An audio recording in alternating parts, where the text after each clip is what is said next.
भक्तंबरी महामंडल विधान की। आचार्य गुरु वरिष्ठ स्वाठी परम तपस्विचारी परम तिषि संत शिरोमणि पंचवर्ष की जल की त्यागी स्वतंत्र सेनानी ज्ञान वृद्धि तपो वृद्धि वयो वृद्धि वात्सल्य मूर्ति आचार्य शिष्वाठे नेमी सगर जी महाराज की जय।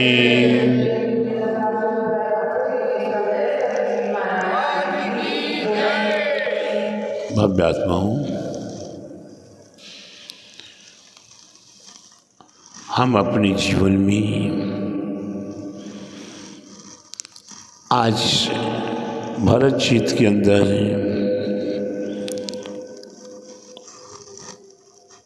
भगवान की भक्ति आराधना, अपने देवसाज गुरु की भक्ति आराधना हम निरंतर करने का प्रयास करें। भरत क्षेत्र में पंचम काल के प्रभाव से हीन सैनन का मतलब कि हमारे पास शरीर की कमजोरी। पहले के समय में चतुर्थ काल में वज्र विषम नारा सैनन हुआ करता था। वज्र के समान 6 महीने तक उपवास कर लेना, 1 साल तक उपवास कर लेना। भगवान बाहुबली ने जैसी दिगंबरी दीक्षा प्राप्त की, वैसे अन्न जल का त्याग करके पोधनपुर की पहाड़ी में जाकर तप करने में लीन हो गए। उन्हें पता नहीं है कि कितने दिन व्यतीत हो गए, कितना समय व्यतीत हो गया। अगर आज हम और आप थोड़ा से एक कायस्वर करने को तैयार होते हैं। एक कायस्वर का मतलब 9 बार नमोकार महामंत्र। उतने देर में हम कितने हिलते हैं, कितने रुलते हैं, कितने हाथ हिलाते हैं, कितने पैर हिलाते हैं। प्यारे बंधु, मात्र 9 बार नमोकार महामंत्र, ये मान लो 1 मिनट भी नहीं लग रहा आपको, और वहाँ 1 घंटे नहीं, 1 दिन नहीं, 365 दिन तक भगवान बाहुबली अडिगे 1 वर्ष तक एक स्थान स्थिति निराहार उपवास किए, एक स्थान पर ही अडिग खड़े रहे और 1 वर्ष तक उनने उपवास किया। इसके उपरांत भी वो चल वहाँ से हिले डुले नहीं, पक्की अपने संकल्प की थी और उसी स्थान से उन्होंने केवल ज्ञान की प्राप्ति की और निर्वाण भी प्राप्त किया।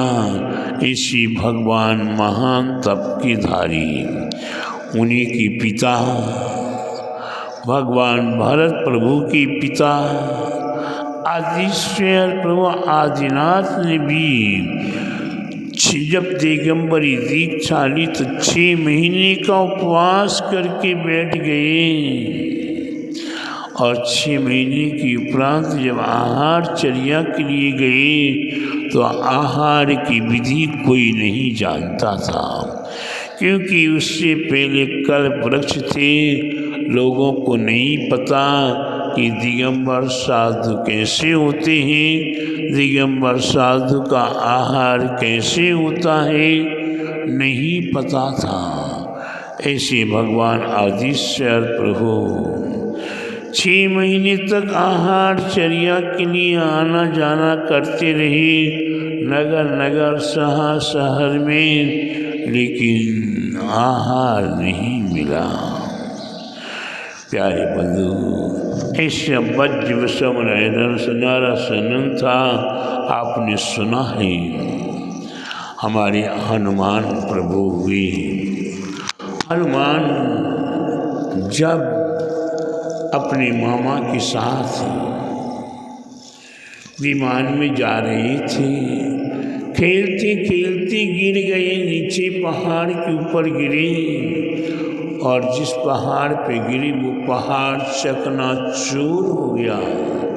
ऐसे हमारे बाप हनुमान प्रभु वज्र विषम नारा सैनन के धारी थे। इतना वज्रपात उनके ऊपर हुआ, विमान से गिर गए, लेकिन उनका कुछ नहीं बिगड़ा। प्यारे बंधु, वही भी कामदेव थे, उनने भी निर्वाण प्राप्त किया। तो हम और आप भी आज इस पंचम काल में हैं। इस पंचम काल में ही हमारे पास ना तो सुसाधन है, ना हमें पूर्ण ज्ञान है और न हमें कोई यथार्थ वस्तु रूप के ज्ञान को प्राप्त कराने वाला नहीं है। अगर है भी तो हमारे पास समय नहीं है। और उसके उपरांत वज्र विषम नारा सैनने नहीं है कि हम किसी भी कार्य को पूर्णतया कर सकें। चाहते तो बहुत कुछ है, चाहते तो बहुत कुछ करना है, लेकिन सैनन का अभाव होने के कारण हम कर नहीं पाते हैं। कोई चाहता है कि मैं 10 पास करूं, 16 पास करूं, 32 पास करूं। भगवान बाहुबली की चर्चा सुनते हैं, भगवान आदिश्वर प्रभु की चर्चा सुनते हैं तो लगता कि मैं भी करूं, लेकिन ही सैनन होने के कारण हमें तो भूख लगाती है। सुबह खाया तो शाम को फिर चाहिए, शाम को खाया तो सुबह फिर चाहिए, दिन में कम से कम 2 बार तो चाहिए। सबको के लिए यही आवश्यक है और इसकी आवश्यकता के साथ साथ हमें अपनी आवश्यकता देखनी है कि हमारे पास कितनी शक्ति है, हम कितना कर सकते हैं, उतना करने का हमें प्रयास करना चाहिए। इसलिए हमारे नीतिकारों ने, आगमकारों ने, महापुरुषों ने 16 कारण भावना रखी कि आप तीर्थंकर बनो। उस तीर्थंकर बनने की 16 कारण भावनाओं में शक्ति तस् त्याग और शक्ति तस् तपीन, अपनी शक्ति को छिपाए बिगड़ और शक्ति से अधिक भी नहीं। अगर आपके पास 100 रुपया है तो 1000 रुपये दान देने की कोशिश मत करना। अगर 1000 रुपया है तो आप 900 रुपये तक भी दान दे सकते हो। अन्यथा हमारे आचार्य ने कहा है, आपने जो अर्थ कमाया है उस अर्थ कमाने में आपके लिए 4 प्रकार से 3 प्रकार से दान देने का उल्लेख किया है। पहला तो आपको अपनी आमदनी का 1/4 हिस्सा, माने अगर आपने 100 रुपया कमाया है तो 25 रुपया दान देने का उल्लेख है। इसे उत्तम दान कहते हैं। और इसके उपरांत अगर आप 25% नहीं देते हो तो 12.5% देना आपके लिए वह मध्यम हो जाएगा। और उसकी उपरांत भी आप उसमें भी कम करना चाहते तो जघन्य ही 10%। आपने 100 रुपया कमाया है तो 10 रुपया आपको कम से कम दान देना वही भी जघन्य माना जाता है। प्यारे बंधुओं, एक छोटा सा उदाहरण याद आ गया है दान के ऊपर। एक किसान खेत में काम कर रहा था और उस समय पर एक राजा घूमता हुआ शहर भ्रमण करता हुआ उस खेत की ओर पहुंच गया। खेत में उस किसान को काम करते हुए देखा। उस किसान को बुलाया, किसान से पूछा, भाई तुम क्या काम कर रहे हो? बोले मैं खेती में काम कर रहा हूँ। बोले आपकी निजी खेती है कि कोई? बोले नहीं, मेरी खेती नहीं है, मैं तो मजदूरी कर रहा हूँ। आपको मजदूरी में कितना मिलता है? बोला मेरे को 1 रुपया मिलता है। कितना रुपया? बोलो तो। 1 रुपया मिलता है। राजा ने पूछा 1 रुपये का तुम क्या करते हो? बोले 1 रुपये के हम 4 भाग करते हैं, 4 चवन्नी। फिर इसका क्या करते हो? बोले 1 चवन्नी हम पूरे कर्ज का चुकाता हूँ, 1 चवन्नी आगे के लिए कर्ज दे दिया करता हूँ, 1 चवन्नी अपने पति पत्नी पर खर्च करता हूँ, फिर 1 चवन्नी अंत में क्या करते हो? बस इसी हम दरिया में फेंक देते हैं, माने समुद्र में फेंक देते हैं। अब किसान के मुख से सुनने के उपरांत वह राजा अपने राजमहल में आ गए, राजगद्दी पर बैठे हुए हैं। विचार चल रहा है कि 1 रुपये के 4 हिस्से, 1 चवन्नी पूर्व कर्ज का चुकाया, 1 चवन्नी आगे के लिए कर्ज दिया, 1 चवन्नी अपने पति पत्नी पर खर्च किया और 1 चवन्नी दरिया में समुद्र में फेंक दिया। समझ में नहीं आया। जब राज सभा में बैठे हैं, मंत्री को बुलाया। मंत्री जी, उस किसान ने आपके सामने कहा था कि 1 रुपये के 4 हिस्से करते हैं और इस प्रकार से कर देते हैं।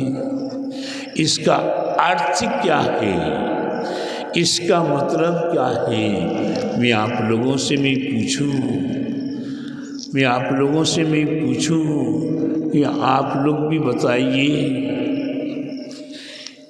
इसका मतलब क्या है? कोई बताएगा? हाथ उठा के इशारा करके बताओ।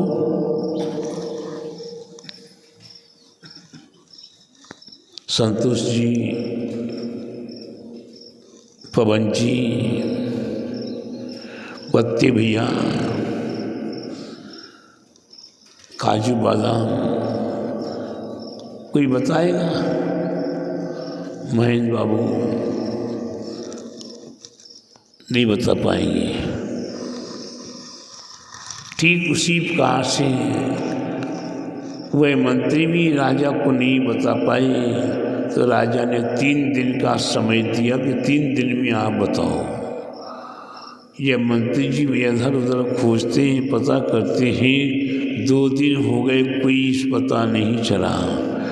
अंत में जाकर उसी किसान के पास मंत्री जी जाते हैं और मंत्री जी उस किसान से पूछते, भैया इसका मतलब क्या है? वो एक किसान भी पूछता है कि भाई आपको किसने पूछा? बोले राजा ने पूछा है। बोले मैं राजा के सामने ही उत्तर दूंगा। बोले कल की मुहूर्त थी, कल आपको आना है। वे किसान जब राजा के सामने पहुंचता है, राजा उस किसान के सामने हाथ जोड़कर विनय पूर्वक पूछते कि भैया आप मेरे को इसका मतलब तो बता दो। तो प्यारे बंधु वो किसान क्या उत्तर देता है, एक चवन्नी जो पूर्व की कर्ज चुकाता हूँ वह अपने माता पिता के ऊपर खर्च करता हूँ,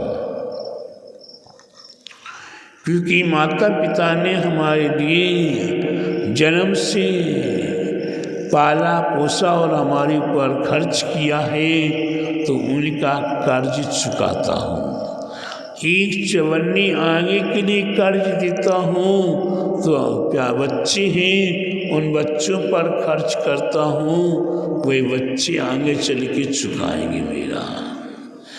एक चवन्नी अपने पति पत्नी पर खर्च करता हूँ, और एक चवन्नी जो बची है उसी समुद्र में फेंक देता हूँ। बोले बस यही तो समझ में नहीं आ रहा है, कौन होगा जो अपने एक चवन्नी जैसी समुद्र में फेंक देगा। बोले राजन ये एक चवन्नी दान की है, क्योंकि दानम दुर्गति नाशनम, हमने अनेकों भवांतर में कितनी बार दुर्गति को भोगा है, नरक गति और तिरंच गति को हमने कितनी बार भोगा है, इसका कोई पारावार नहीं है।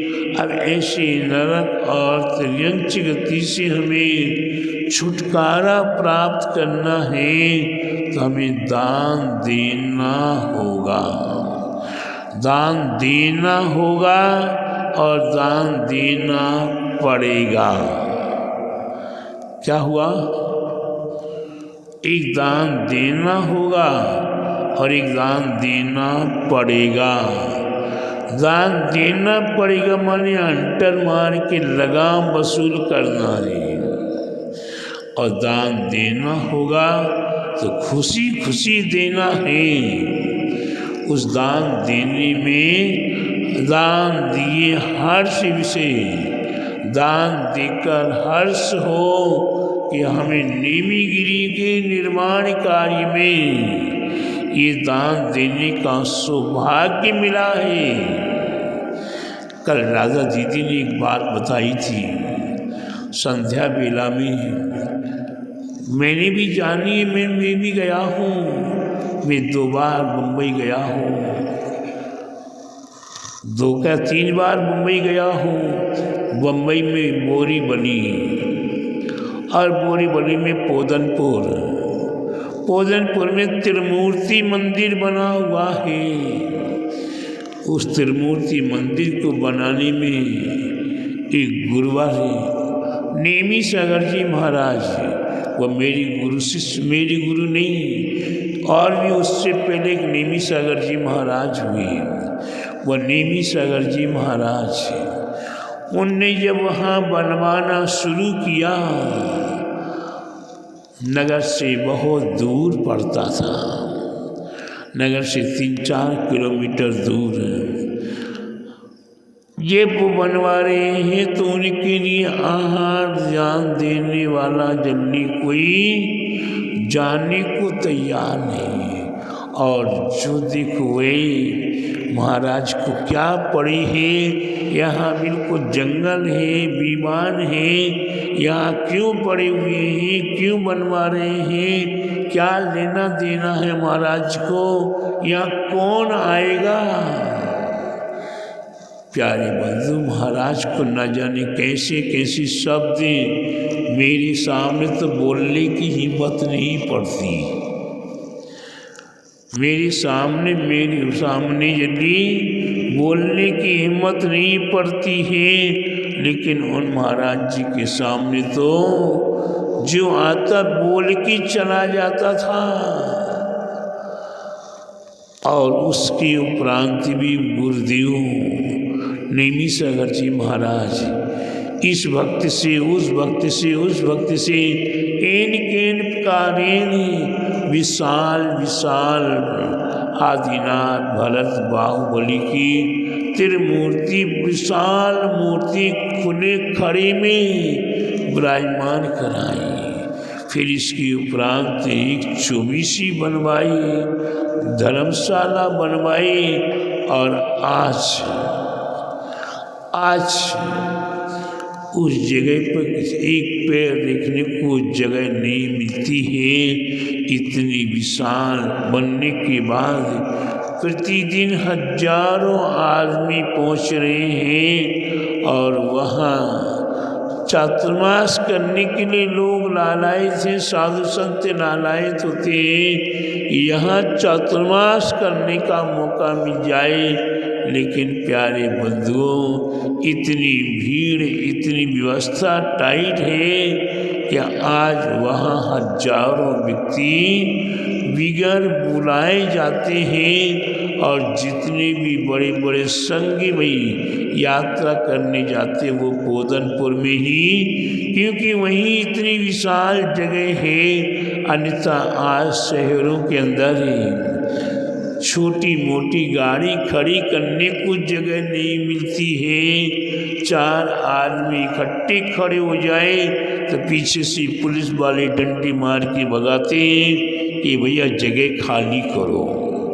प्यारे बंधुओं, आज ये नेमीगिरी आपको मौका मिला है अपना दान 25% दान निकाल के दो, नहीं 12.5% दान दो, नहीं तो 10% दान दो। जो दान देता है उसके 80 कर्मों का नाश हुआ करता है और अपने जीवन में आती हुई विघ्न बाधाएं सहज रूप से पलायमान हो जाती है। आज लगभग 96 से देश देशांतर के लोग पागल नहीं हैं। देश देशांतर के लोग पागल नहीं हैं। जो दया सागर जी महाराज ने इशारा किया कि तुम्हें 1 लाख देना, तुम्हें 2 लाख देना, तुम्हें 5 लाख देना, तुम्हें 10,000 देना, तुम्हें 5,000 देना, वही देते चले जा रहे हैं। और ये नेमीगिरी आज तक निरंतर विकास की ओर बढ़ता चला जा रहा है। हर क्षेत्र पे इतनी विकास नहीं हो पाती, हर जगह, हर मंदिरों में, हर शहर में। ये बंडा शहर है, लगभग पुराना मंदिर 150 साल पुराना है। उस मंदिर में कितनी बार पंचकल्याणक हो गए। नेमीगिरी में 96 के बाद बनना शुरू हुआ और 99 में पंचकल्याण के, 2012 में पंचकल्याण के, 2013 में पंचकल्याण के, 2018 में पंचकल्याण के, 2019 में पंचकल्याण के। ये फिर पुनः 6वीं बार मौका, फिर पुनः 6वीं बार मौका आपको मिल रहा है जो देश में और जगह नहीं बना है। श्रीमंदर स्वामी का समोसणे मेरे देश देशांतर में भ्रमण किया। MP, UP, राजस्थान, गुजरात, पंजाब, हरियाणा, कर्नाटक, महाराष्ट्र, आंध्रा, बिहार, बंगाल, उड़ीसा, आसाम, नागालैंड आदि आदि अनेकों प्रांतों में, भूटान, बांग्लादेश, नेपाल आदि देश विदेश में विहार किया है। लेकिन श्रीमंदर स्वामी का समोषण अभी तक कहीं नहीं पाया। और वही समोषणे तीक्षित नेमीगिरी नेमीनगर में बनने को तैयार हुआ है, बन के तैयार हो रहा है। और उसका पंचकल्याणक प्रतिष्ठा महोत्सव 6वीं बार 22 फरवरी से 28 फरवरी 2024 में दीक्षित नेमिगिरी की 25वीं एनिवर्सरी। कौन सी? 25वीं एनिवर्सरी के उपलक्ष्य में वह पंचकल्याण प्रतिष्ठा महोत्सव संपन्न होने जा रहा है। ये मौका यहाँ मिल रहा है। अपना धन, अपना तन, अपना मन अर्पण समर्पण करते हुए अपने जीवन को सार्थक करें। बोले महावीर भगवान की जय। बोले श्रीमंदर स्वामी के पंचकल्याण प्रतिष्ठा महोत्सव की जय। बोले द्वादशांगी जीन वाणी माता की जय। आचार्य गुरुवर 108 परम तपस्वी उच्चारी परम तीसी शांति शिरोमणि पंचवर्ष के जल की त्यागी स्वतंत्रता सेनानी ज्ञान वृद्धि तपो वृद्धि वयो वृद्धि वात्सल्य मूर्ति आचार्य 108 नेमी सागर जी महाराज की जय।